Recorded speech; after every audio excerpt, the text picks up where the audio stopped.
assembled nobles and distinguished guests, good populace all, it is my wonderful pleasure to bring before you an armiger of Artemisia. He bears arms, per bend, gould, and sable, a set of seraph's wings, argent, and overall, a gladius inverted orb.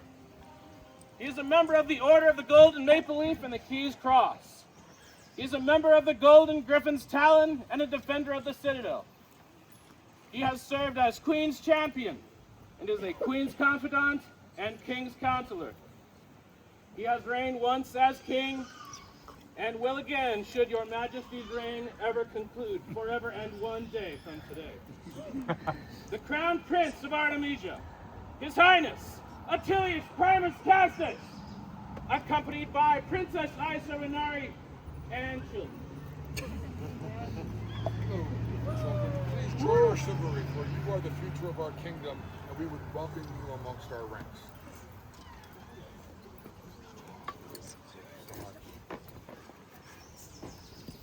It was said, it was tradition, as I understand it, the Varangians bought their way into the guard, and in doing so, they would earn the gold back through their deeds. I have every confidence that great deeds will come, and these coins will be back in your purse and in your children's coffers again. But you look trustworthy. These two a little sketchy, I gotta be honest. Would you be willing to hold this for me until the end of court? Thank you. Come on over here, you can see, get a good eye for your father being knight.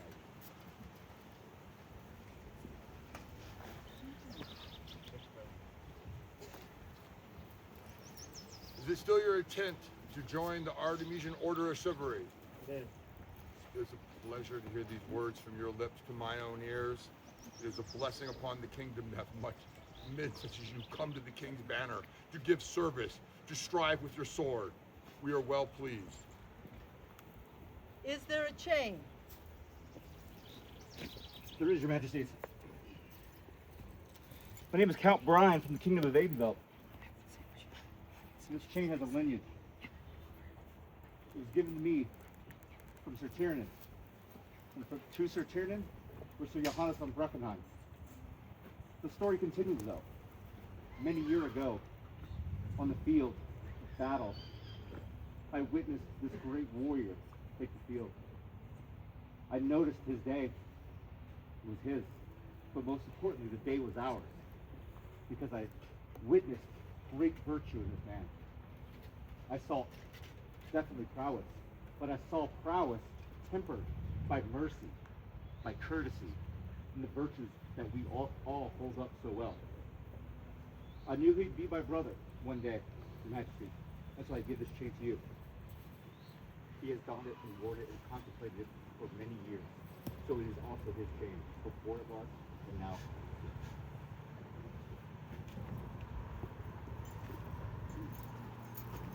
Blessings upon this chain, let it be passed among the brotherhood of Artemisia, so all may knights may touch this. As he comes to fealty of the crown, he may feel its weight upon his shoulders. But brothers, remember your oaths in this moment.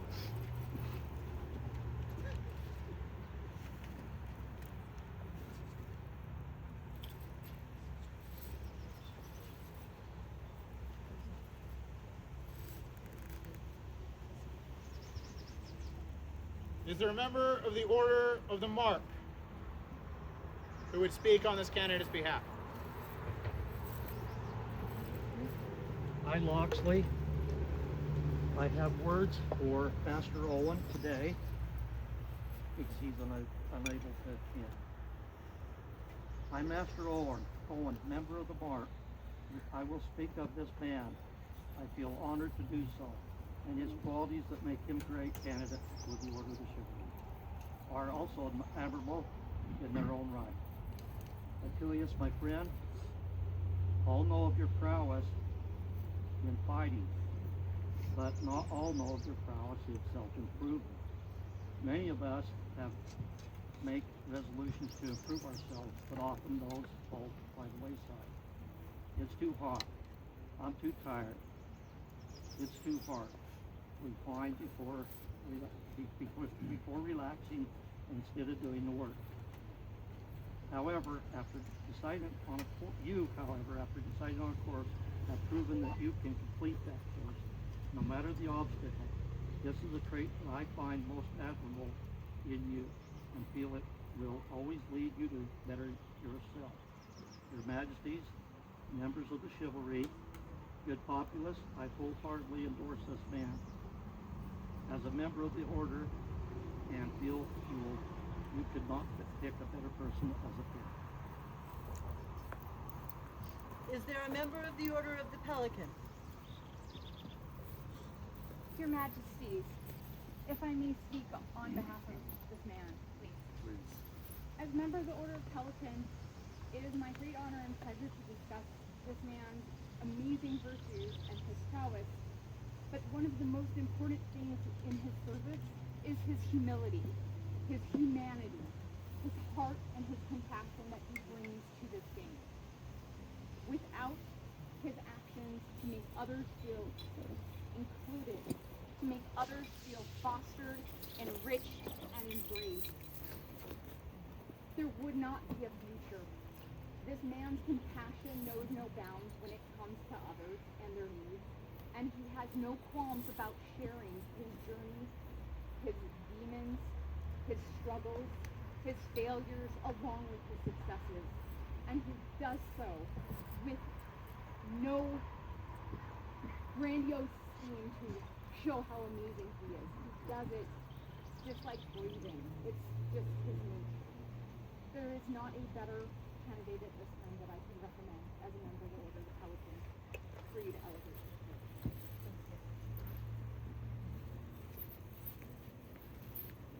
Is there a member of the Order of Defense to speak for this candidate? Yes, I will speak on behalf.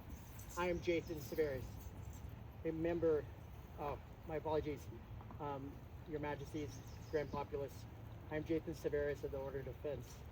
To even begin to speak of this honorable and notable warrior, I had to really reflect on the materials that I know that this man is made of. The main one, courage. I emphasize I am merely a practitioner of the blade, whereas I believe he is born it. We have stood on the field together as champions, far before the tournaments even began. As Prince and King, he was initially supportive in our kingdom, advancing populace, our arts and sciences, every aspect, without being a practitioner of those. He has been an ear, always listening, and a voice that has encouraged us to push through dark times and find the light.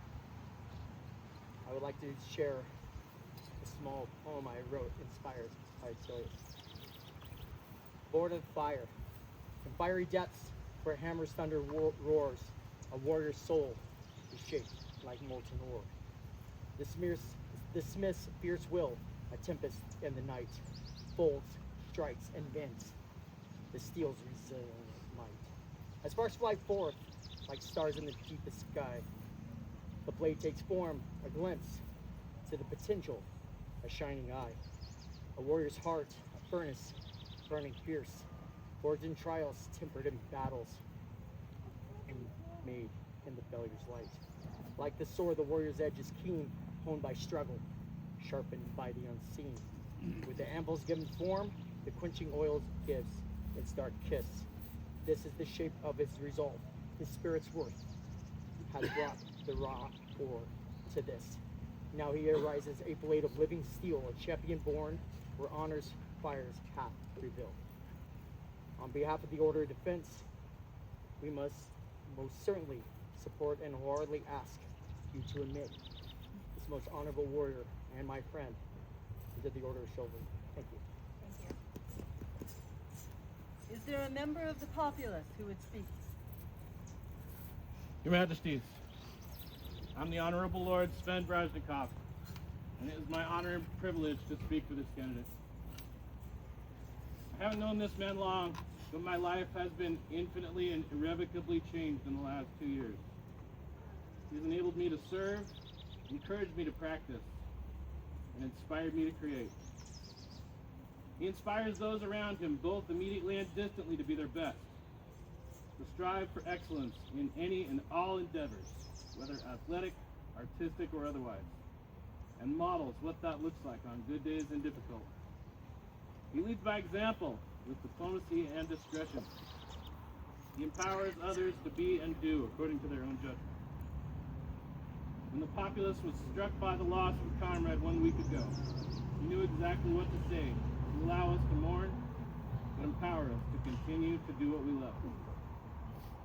He walks the walk of someone trying to be the best by showing up for themselves and others, relentlessly.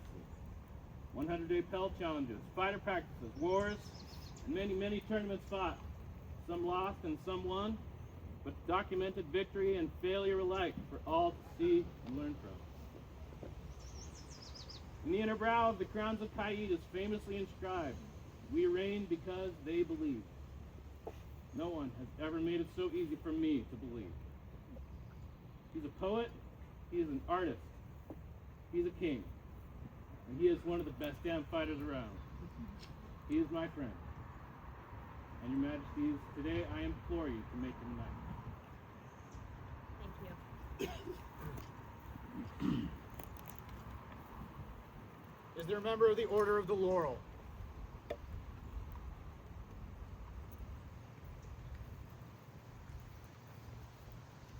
My king and queen, do I have your permission to speak to them? Of course, Your Grace.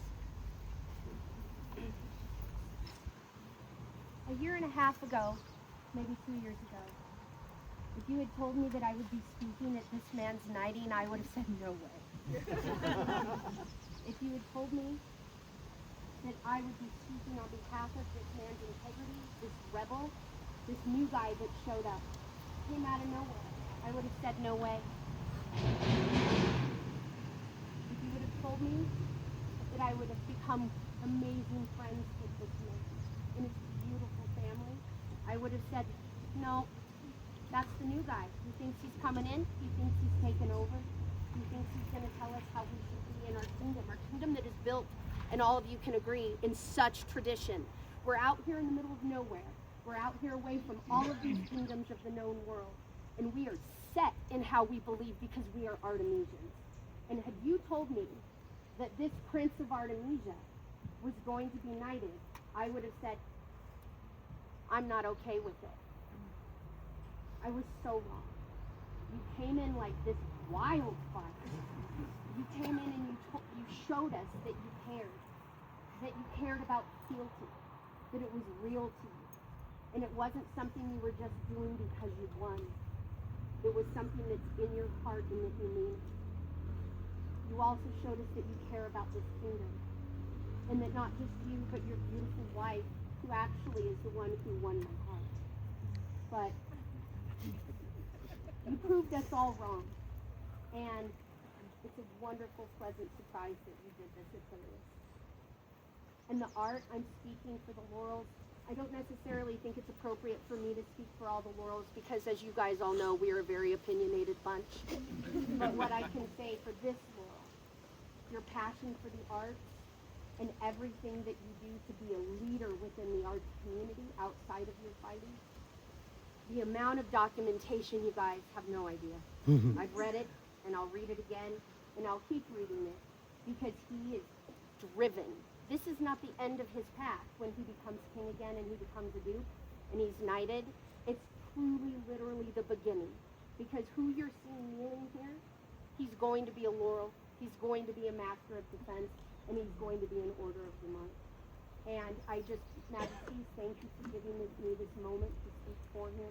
And thank you very much, please, for asking me to speak to you. Thank you, Your Grace. Is there a member of the Order of the Chivalry? Your Majesty's may I address the candidate in Populace? Please do, Your Grace. I am Gabriel Robertson, and this fine gentle has asked me to speak on behalf of the Order of the Chivalry. Often when we think of knighthood, we think of a sword. We think of what's the speed and ferocity that a knight wields that sword. We think of its two edges that we call mercy and justice. However, what we must think on is why the knight wields the sword. It must always be in service to the kingdom and its populace above all else. A good knight realizes that a sword is just a tool for them to serve his kingdom and people. An even better knight realizes that the sword is not theirs at all. It exists only to serve the people. That knight also realizes that in time of peace, and there is no need for that sword in his hand, he gives it up to be remade into a plow to feed his people, because that is the service that can be done. I think this candidate before us has shown that he finds every way in which to serve his people he can. I think he understands that it is not just the sword and the strength of his arm that makes him a leader of this community. And that is why I believe he is an amazing candidate for knighthood.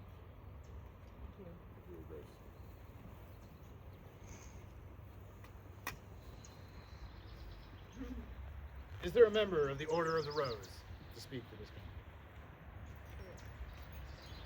Your Majesties, Your Excellencies, I am Isa Renari. I'm a member of the Order of the Rose, and I'm here to speak on behalf of this candidate today.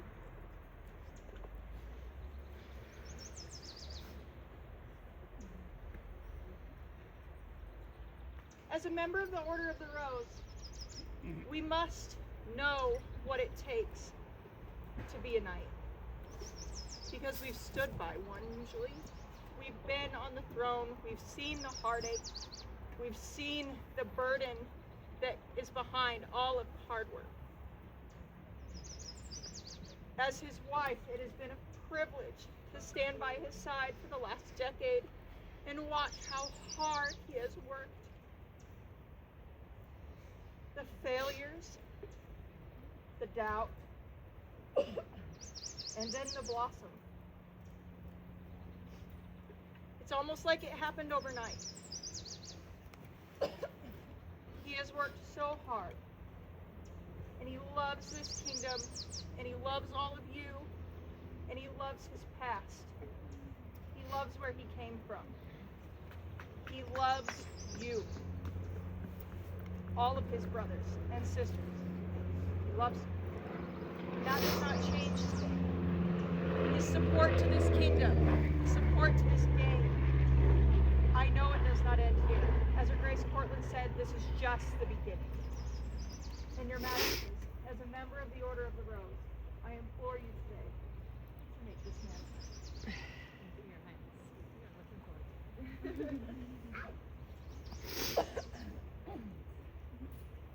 Is there a belt?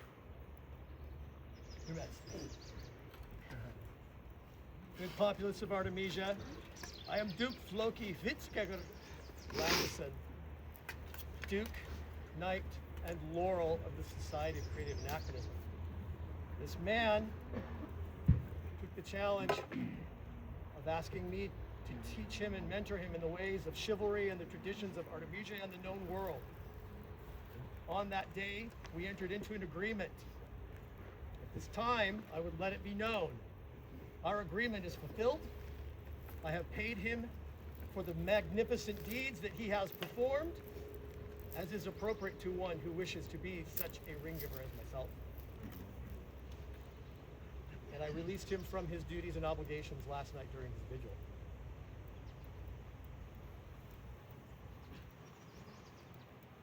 I first must say how deeply honored and moved I am to present this belt to you.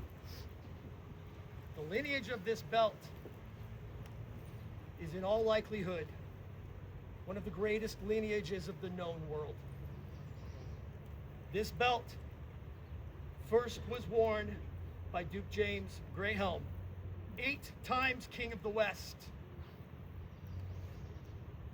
He then passed it to Jade of Starfall, 17 times King of the West.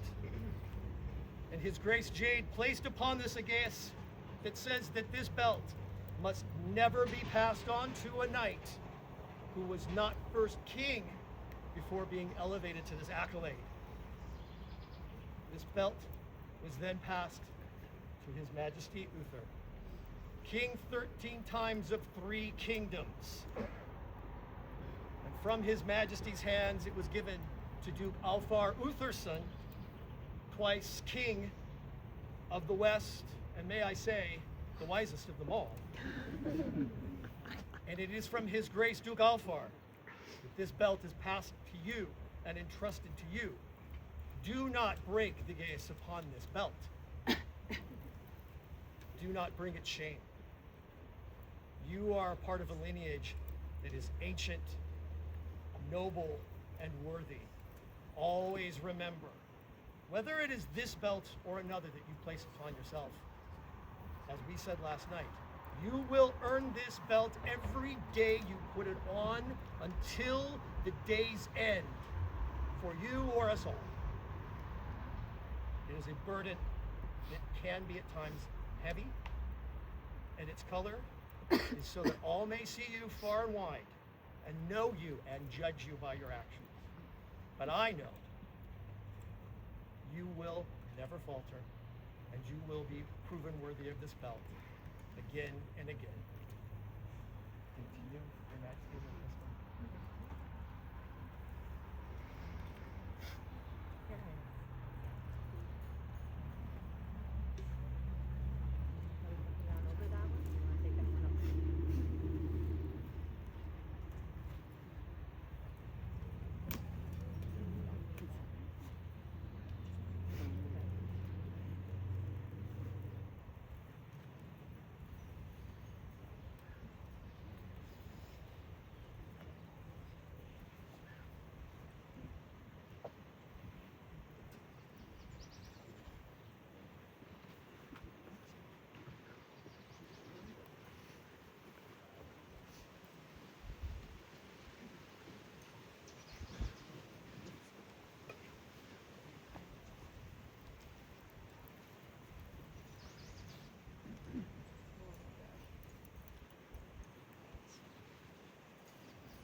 Are there spurs? Your Majesties, there are. Do I have your leave to address the populace? Please do. There are many accoutrements of knights. The most visible, as His Grace Flóki indicated, is the white belt. It is something we carry and wear that shows our admittance within this order. The chain which we have passed around is also vital and indicates the oaths that we place and binds us to the crown and likewise the populace.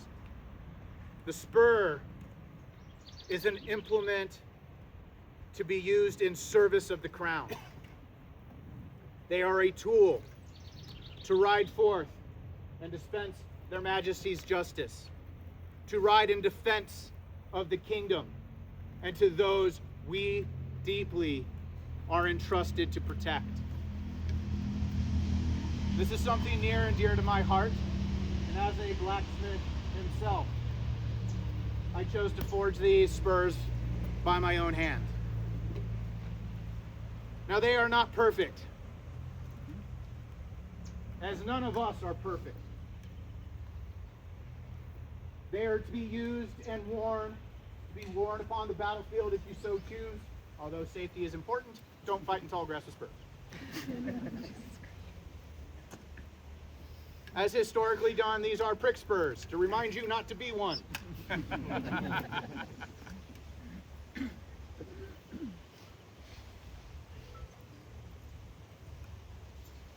Should you ever bring shame or go back upon your oaths, His Grace Gabriel and I will be the first amongst our order to hack these spurs from your heels in shame and degradation.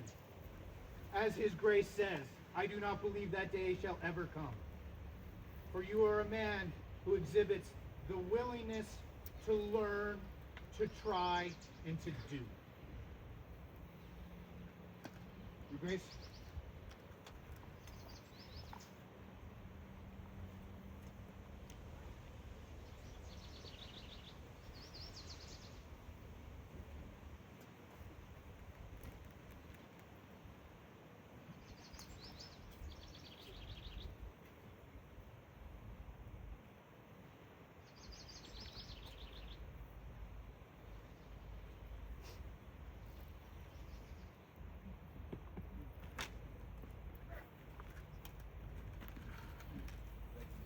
Is there a sword?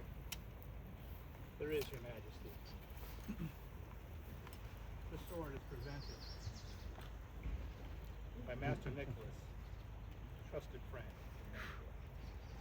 It's my pleasure to present it on his behalf this day.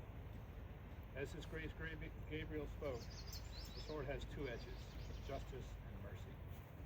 Always wield this sword in honor and courage, to strike, to spare, to do, to let be. And should you find yourself ever tempted to misdeeds, know that your oath is here for you to remember mine.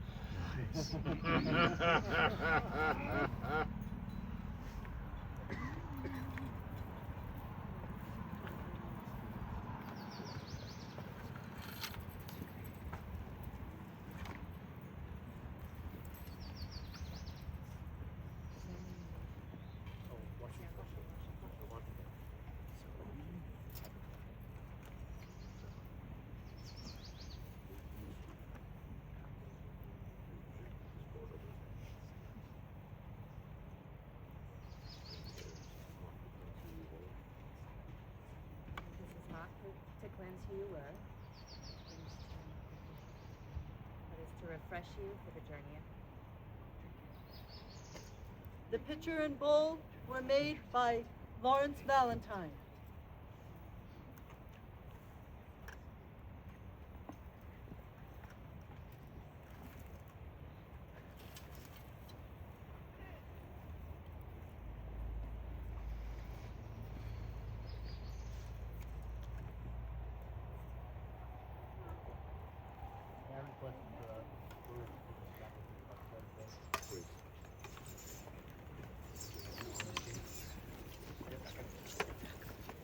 Knights,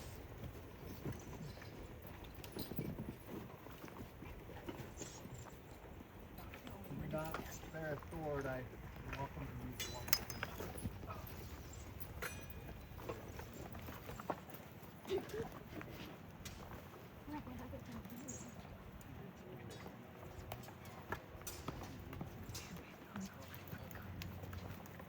I kneel before the crown, the populace of Artemisia, and the dream that made us all.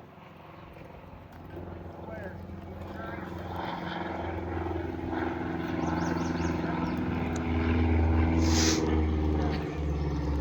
Figured the schedule flyovers will Before I decree. I swear to keep justice before I strike. I will guard this kingdom, its people, and stand for those who cannot stand for themselves. Until I am carried from this field to join them, this oath I will keep, as those who came before me and kept theirs. What I have sworn, I will not unsay. Here I kneel, a man. By this oath, and the word that follows it, let me be made a knight! And we, for our part, do hear this oath from noble Atilivs. We further swear to support, protect, and defend him and his household, and all that look to him for succor. For now, till death take us and the world end, so say we, Uther, King of Artemisia. So also say you, Kara, Queen of Artemisia. Witness! Yes!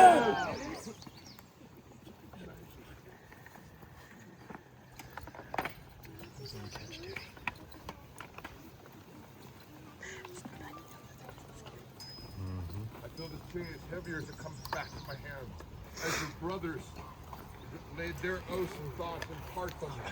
Some broken, some fulfilled. But more oaths have always been fulfilled in Artemisia than ever broken.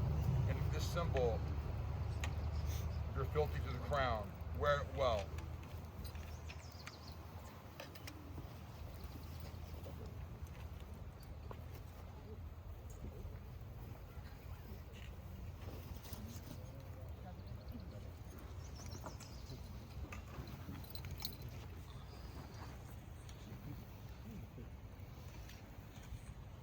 I dubbed thee once.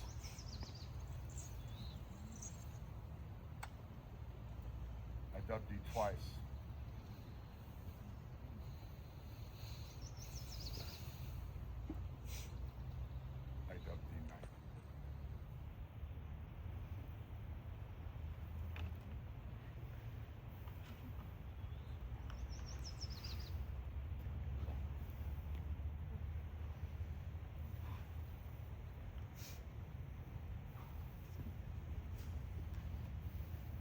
Let this be the last blow you ever receive without seeking just retribution.